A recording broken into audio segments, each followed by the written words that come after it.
On this episode, I'm gonna try to get this engine freed up and see what all it looks like inside, because I'm suspecting I'm pretty sure it's destroyed inside. I've been soaking it since I got it in Marvel. So far that hasn't worked, which is really surprising. And then I tried PB Blaster down the spark plug hole, which that didn't work. Then I tried heating it up externally, and that didn't work. So I just took the top of the head off. It doesn't look too bad in here. There's like a good bit of varnish and buildup. And on the bottom lip of this cylinder wall, there was buildup of, I don't know, carbon deposits and whatnot. I've got the trans full of, you know, just generic fluid and treatment just to help mix up any dirt that's in there. So I don't know if you can see in there, there's a good bit of like rust and buildup on the inside around the electrode. I'm thinking probably water got in here at some point.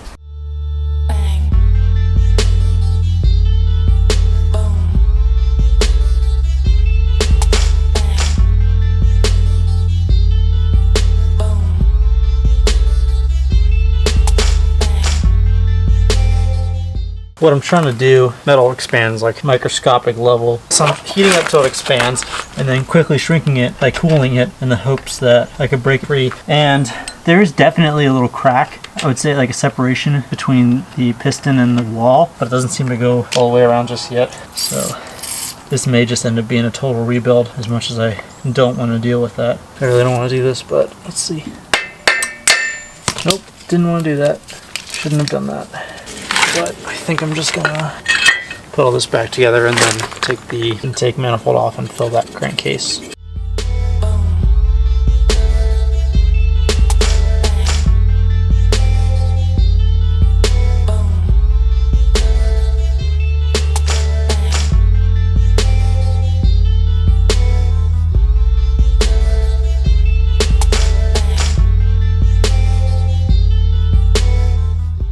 Putting Marvel in advance was kind of dumb. Oh, is that the hole? I don't understand this at all. Oh, there it is. Oh, they're flaps. That's clever. Well, I'm stupid. Hold the flap open. I have no idea if this is a good or bad idea.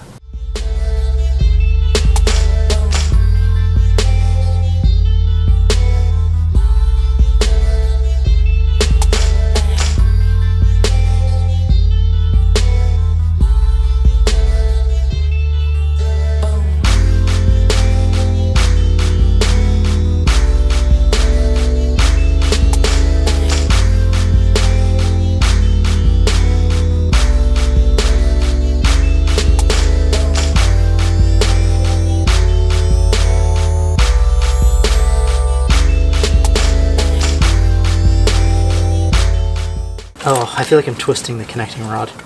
The way it sprang back tells me that I'm like flexing the connecting rod.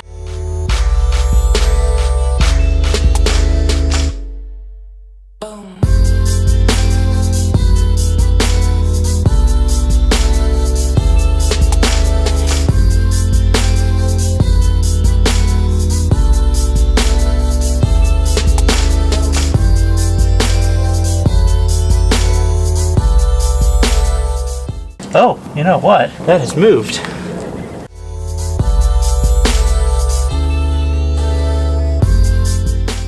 Yeah, okay, it's moving. Very, very slowly is it moving. It's going. I can move it like a centimeter at a time. And it's really frustrating. I just gotta like keep working it.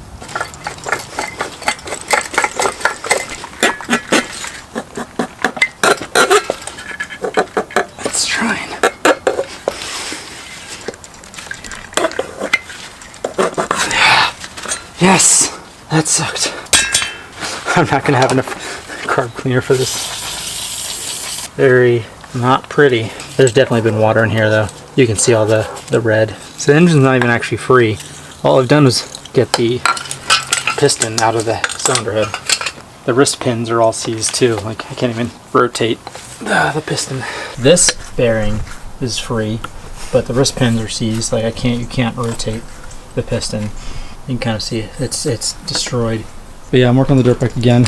It's been sitting a couple days since the last time I worked on it, and over those couple days I've been filling the crankcase with Marvel or oil, wherever I had. It keeps draining out of the crankcase seal, so I don't know if that's deliberate or not, but I assume the crankcase seal is just dried out. So I'd fill it up over the span of a couple hours, probably 4 or 5 hours. It would have drained out into the pan, and I just keep refilling it. And so far I can get about 1 millimeter's rotation out of the crank, which is really, really good. I'm gonna do my best to not replace the crank or the bearings, because I mean this rotates freely, but the piston itself and the wrist pin in there is destroyed. The hammer, yeah. But also, I don't know if you can see there was an actual like lip of material above the surface of the piston cylinder. I assume that's cylinder wall material, and that's from when it was welded in there.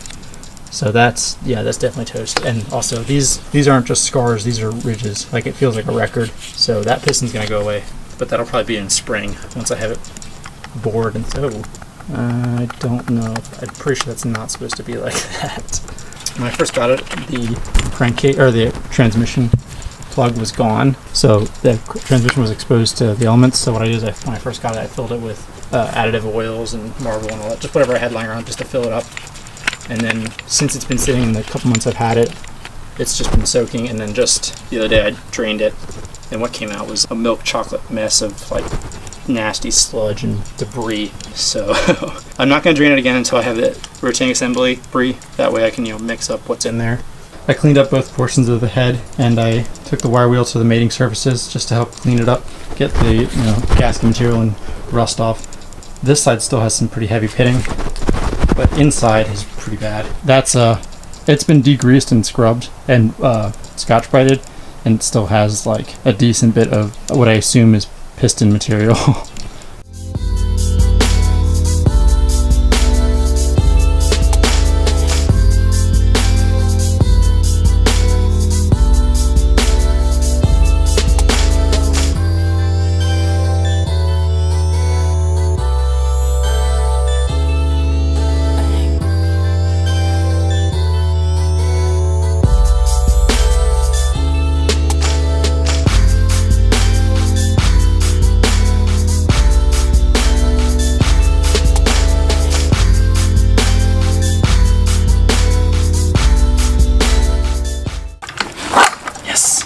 Got it. I guess I should put the head back on though. Yes, we're good. We are free. After however many years this thing's been sitting.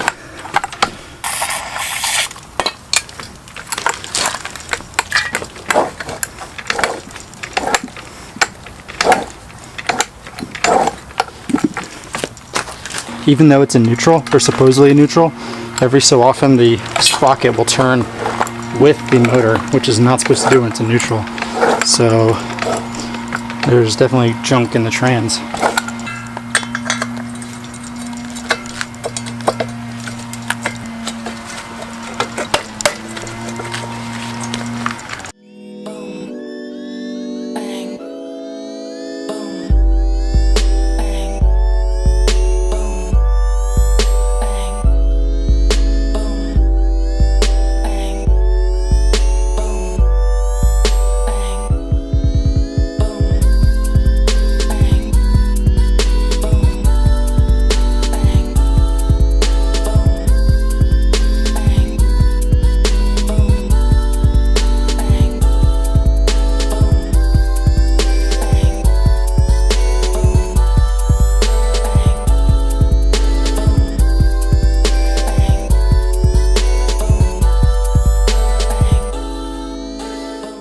Alright, so it's all back together. The engine's freed up. It's, needs a total rebuild. But being that I'm working outdoors, this is going to be the last episode of the season until spring. So my goal here was just to get it all freed up and, spinning like it should, then put it back together, and then over winter order all the parts I need, as well as I'm going to probably have to pull it off in winter, but pull the head off and have it then out to be bored over. But other than that, it's actually in really good shape. There's the trans needs to be flushed, the piston needs to be replaced, the connector rod probably needs to be replaced. Need the stator and rotating assembly. That's really about it. This will be the end of the episode. The next episodes will start coming out once it warms up here, so that'll probably be like 3 months from now. So yeah, channel won't be dead, just won't be active. Thanks for watching, and then stay tuned.